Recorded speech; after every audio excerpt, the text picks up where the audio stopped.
Does the name QBA ring a bell? Yeah, it doesn't for me either, but what he did stuck out to me, so I want to talk about it. QBA is a former YouTube rapper that found fame, but not so much fortune. He resides in Mexico and caught the viral attention from millions of viewers, but he didn't just get the attention for his music career though. In 2018, he got national attention for taking part in the death of 3 innocent film students by dissolving their bodies using sulfuric acid in a waste barrel. I'll explain how all that happened in just a moment though. QBA's real name is Christian Omar Palma Gutierrez, and he was born in Mexico in 1994. His YouTube career took off around the late 2000 teens. QBA was not a studio rapper. As opposed to most rappers, QBA actually was about the life he promoted in his music. I find it odd that he hardly pulled any revenue with such a strong viewership, so I've read anyways. But I do find it plausible considering when he wasn't rapping, he was disposing of people's bodies for 3,000 pesos a week.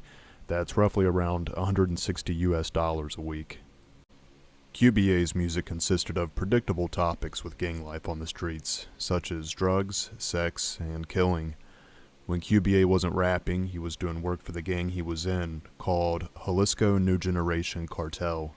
This gang is primarily known for drug trafficking, coke and meth, and of course along with other drugs. The Jalisco New Generation Cartel also traffics prostitution. In addition to that, the gang also deals in legal sales of tobacco, alcohol, and even tortillas. As for QBA's involvement, that side of gang activity speaks for itself.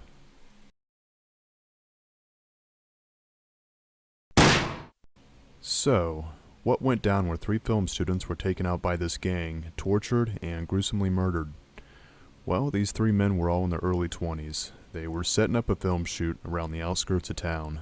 Their arrival was to a house sitting by itself, and it was formerly owned by a rival gang and operated as a safe house. This house was being monitored by QBA's gang affiliates, and one of the film students' aunts now owned the house, which is how they ended up there for the location of their project. On March 19th, the 3 young filmmakers, Javier, Jesus, and Marco, were riding up to the aunt's house.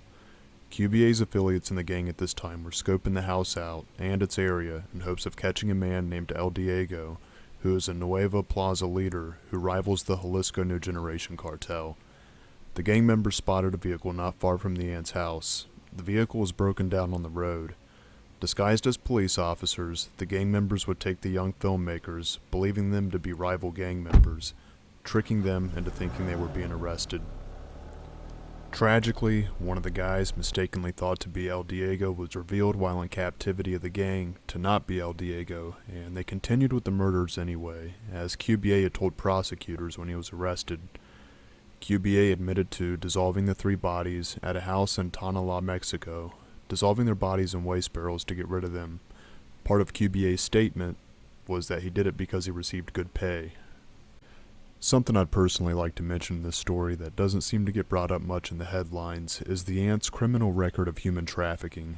I'm not stating that she has involvement with the rival gang, and I'm not jumping to any conclusions, but if the New Generation Cartel had history with her or ties with her somehow, I speculate if it could have led to any influence on any decisions made before they ultimately decided to murder her nephew and his friends.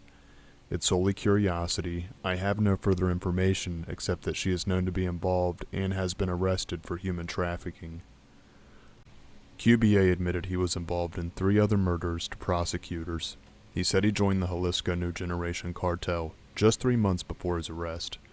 QBA was sentenced to life in prison, although a government official in their court system said there could have been some mistakes in his case that could see him let go in the near future.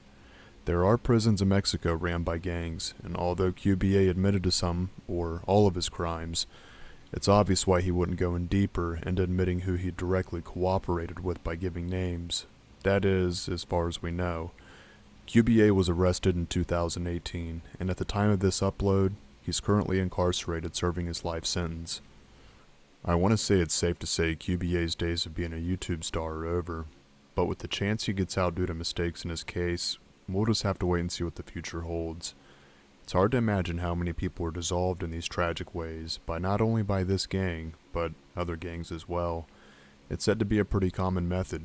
What is further disturbing is how how many of these people are innocent and end up in a situation like this by mistake? Please like and subscribe if you enjoyed this video. I appreciate you guys for checking out the stories that I share. I've been enjoying these and I stay busy trying to find stories that are interesting and bizarre. If you have one that's eerie or morbid and it's not very well known, I'd love to hear from you. Please leave me a comment. Thank you to my current subscribers for being around. It gives me a boost and it makes me want to get better and make more content. That's all for this one. Take care of yourselves out there.